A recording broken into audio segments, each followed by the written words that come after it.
Second is cornerback Jahdae Barron at 23%. Then edge defender James Pierce Jr. With 12%, and Emeka Egbuka, wide receiver out of Ohio State, at 9%. Now on Twitter, it's a whole different ball game. It's a lot closer here, and so I asked everybody on Twitter, same thing, Green Bay Packer fans, if you had to choose between these four prospects, which one are you drafting with the 23rd pick? There's always knuckleheads that jump in the comments and go, none of them. All right, I got you, sourpuss. Get out of here. So here's how it landed on X. Wide receiver Emeka Egbuka leads the way at 29.4%.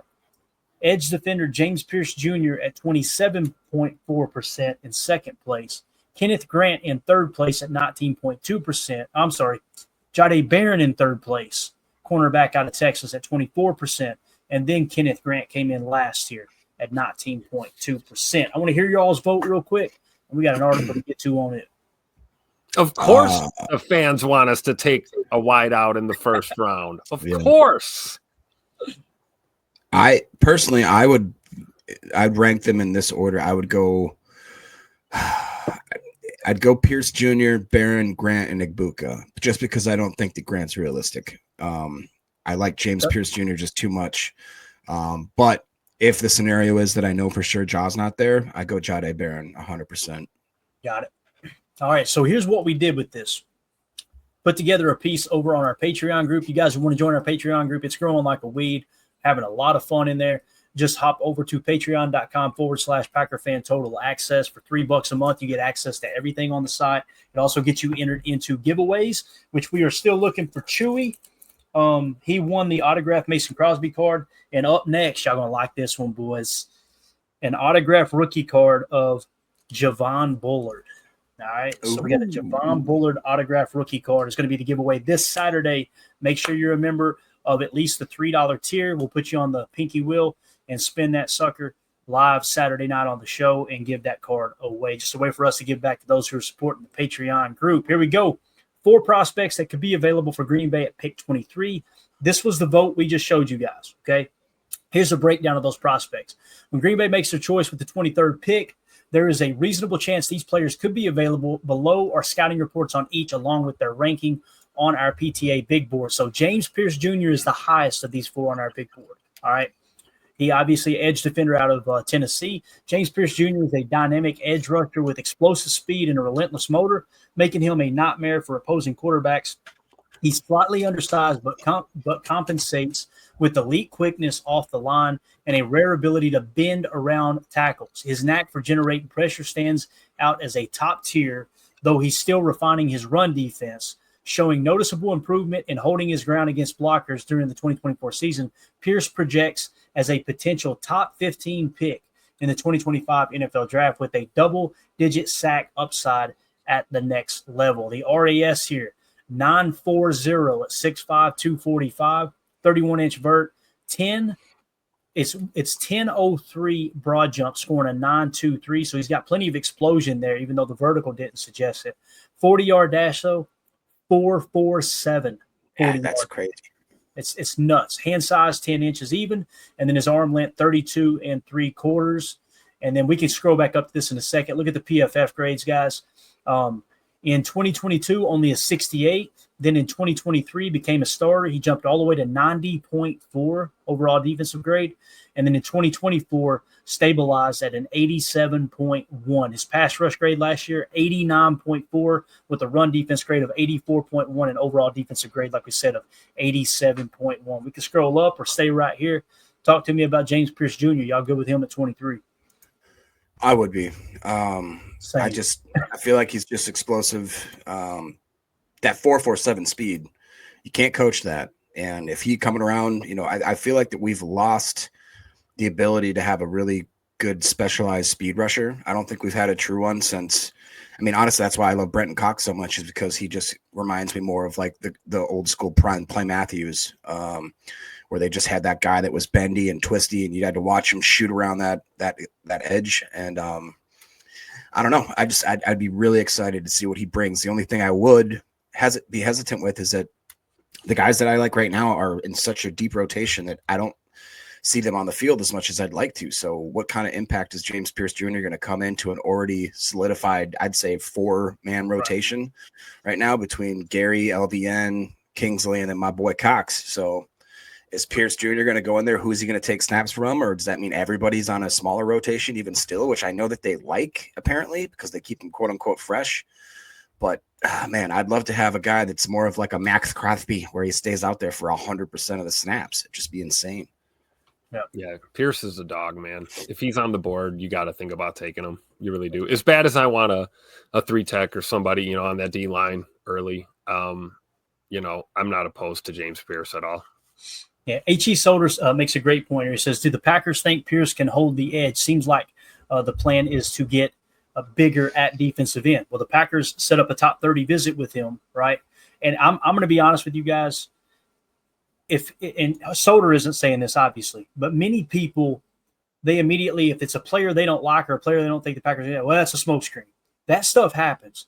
But we had 10 of the 11 players that we got last year in the draft process, whether it was a UDFA or a draft pick.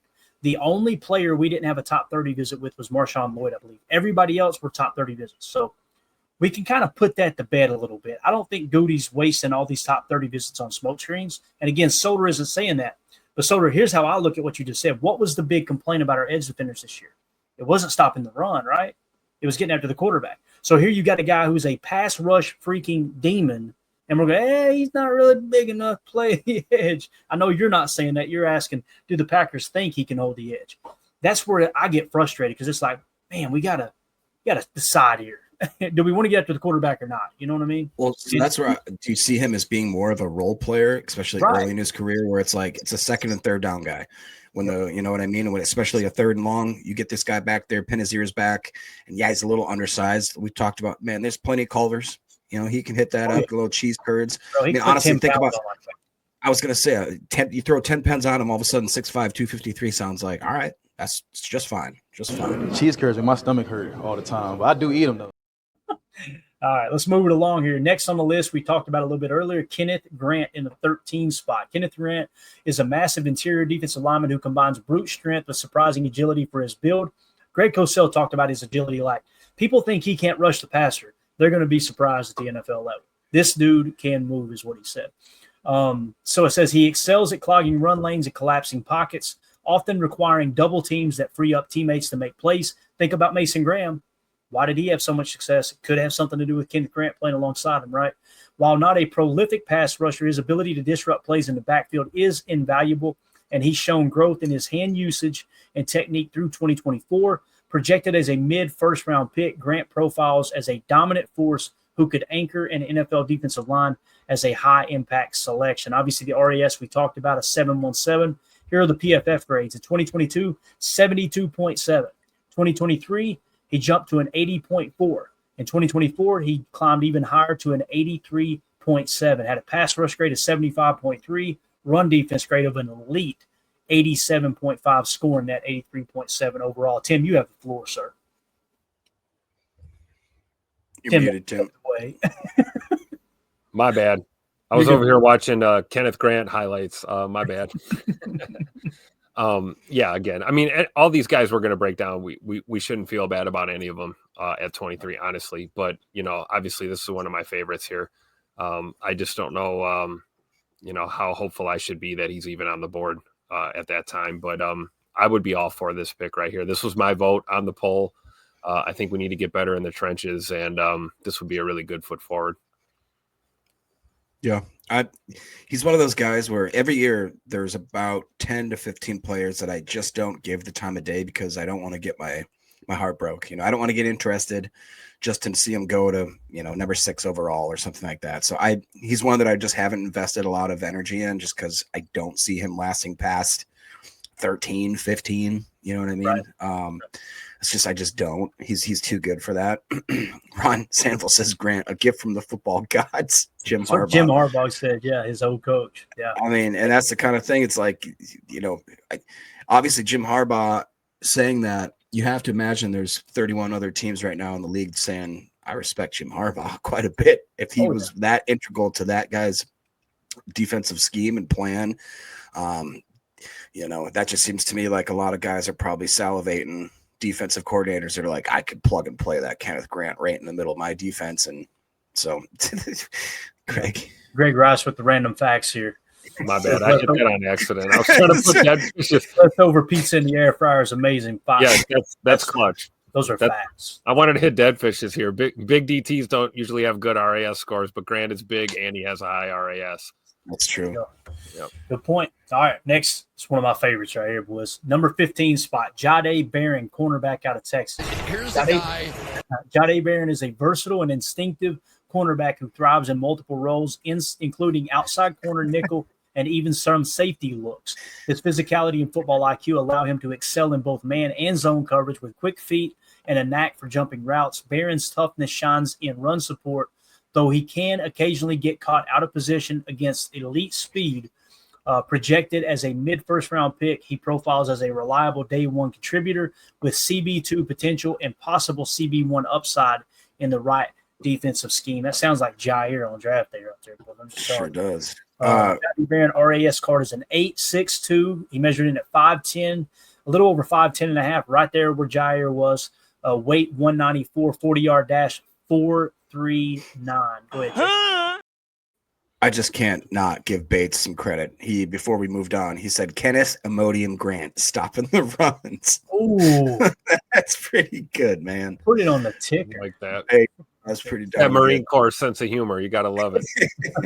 All jokes aside, though, I'm kind of siding with Randy. I'm starting to get swayed that if we don't have Ja, it kind of narrows this decision pretty easily for me. But if Ja's there, it does actually make it more of a difficult decision. I really do like Pierce. I would imagine there's going to be a grouping of guys that I really would be fine with, you know what I mean? Run that 23. That's why it's going to be so frustrating if, in typical Packer fashion, if something's like, we got 10 dudes, that we're waiting to hear, and we're like, any one of them would make me happy. And all of a sudden there's going to be a name where you're like, that wasn't one of them. Why are we doing this? But Jahdae Barron is increasingly becoming more, and we've talked about the cornerback class just in general being a little bit light this year, especially when you look at the top end talent. They are riddled with injuries and other sorts of things like that. Jahdae Barron seems to be one of the best fits for our team that also doesn't have a lot of red flags, whether it be injuries, off field, whatever the case may be. He just seems like he is the guy right now. Yeah. So PFF over the course of his career in college in 2020, 64.3, jumped to a 77.3, fell back a touch to 76.9, then fell back to 71.5. Then last year absolutely broke out 90.7. This is what Greg Cosell talks about, an ascending player entering the league. Sometimes magical things can happen when you get that type of player. What I love about it, man, is the coverage grade 91.1, obviously, I mean, through the roof elite, and then the run defense grade of 83.1. Yeah. I mean, let's go. That's probably my guy here too. If I had to pick, if Jair's gone, this is the dude I want at 23. Will he be there? Only time will tell. I have a feeling that one of these four will be there, though. I'm excited to see if that happens. Next on the list in the number 19 spot is Emeka Egbuka, wide receiver out of Ohio State. Emeka Egbuka is a polished slot receiver with exceptional route running, savvy, and reliable hands, making him a quarterback's best friend in timing-based offenses.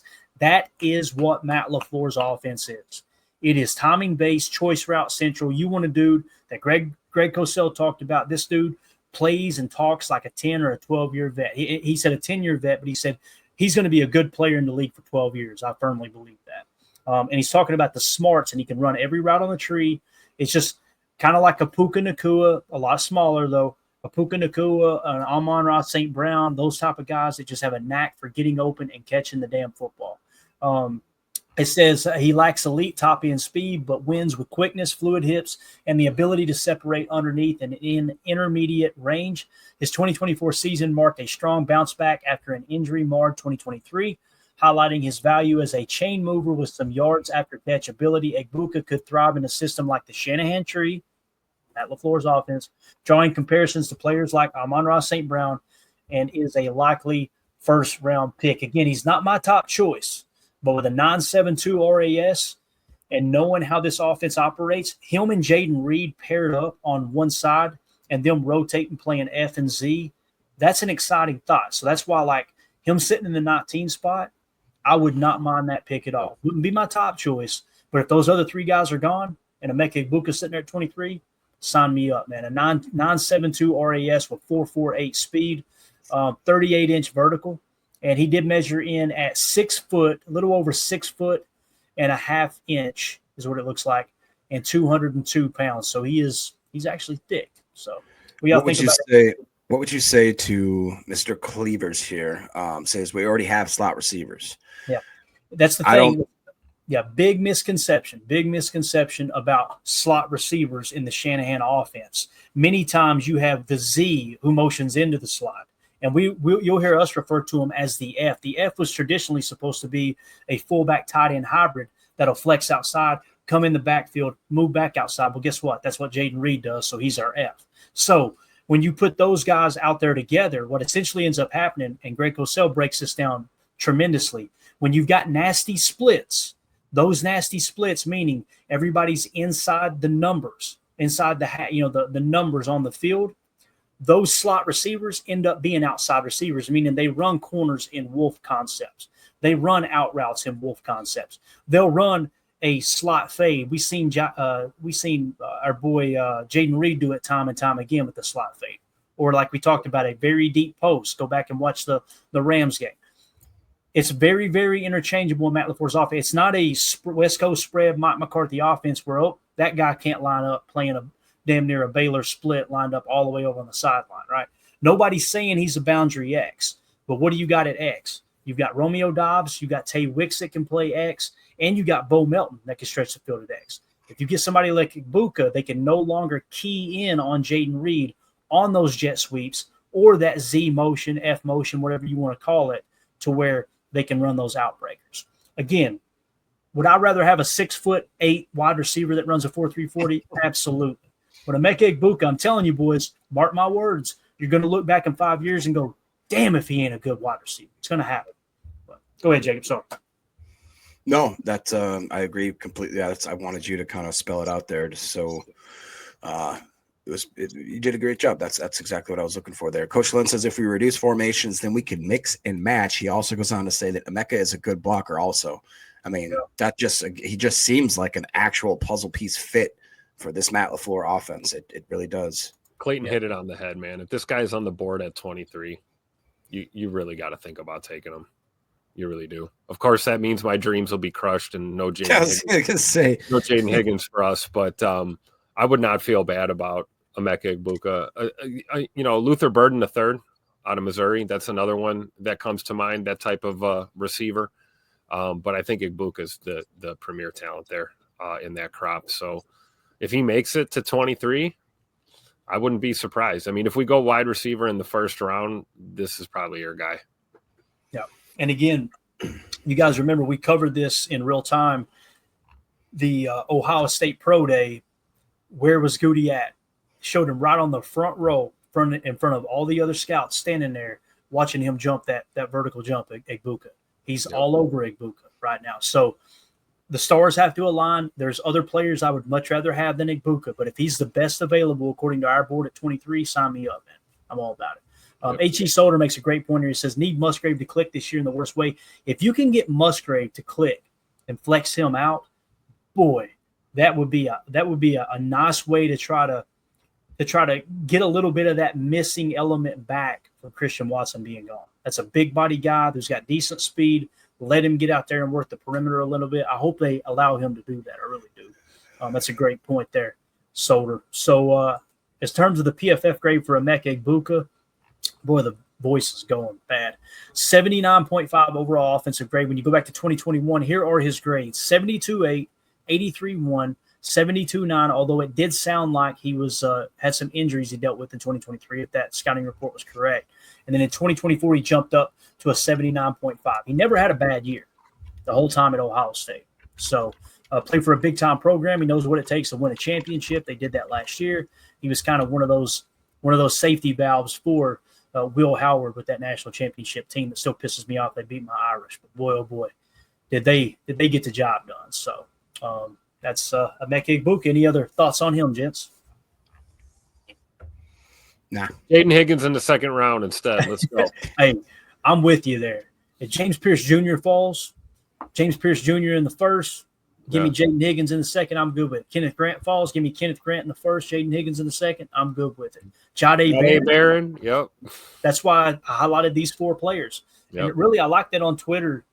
The vote was so close. It's like people are really thinking like, "Oh, these are probably 4 pretty good picks." So, Tim, by the way, when y'all were talking about sizable receivers, just want to let you know, Daryl wanted to let you know that Higgins has that height. He's 6'4". I don't know if you knew that, Tim. Breaking news. Learn something new every day. That's right. Chris the Casual Win says, Clayton, can you see Barron playing outside? Not a few snaps. He played, I want to say he played outside in 2023 and then kicked back inside, or he played outside in 23 and then kicked inside in 24, if I remember correctly. So that's the big thing on his scouting report is he's got the versatility. He can play inside, he can play outside. So if you do get to a point where at some point you go, you know what, let's play cover 2 lock, or let's play whatever lock you want, a cover 3 lock, and you say, let's put a guy on their number 1 receiver in man coverage, everyone else be in zone. That can be the guy that can do it because he can line up inside, he can line up outside, just like Jair. Jair could do that throughout his career, especially in his prime. I'm telling you, man, when you watch his tape, go watch Jahdae Barron's tape, and you'll go, that looks just like Jair Alexander. It's amazing. He's thick like him too. You know, I mean, you can tell he's built strong. Jair would play the run until he hurt that shoulder. Yep. You know, and look, who can blame him for thinking twice about it now? It may have cost him the rest of his career, right? I mean, he's not been the same player since, and he's not been truly healthy since then.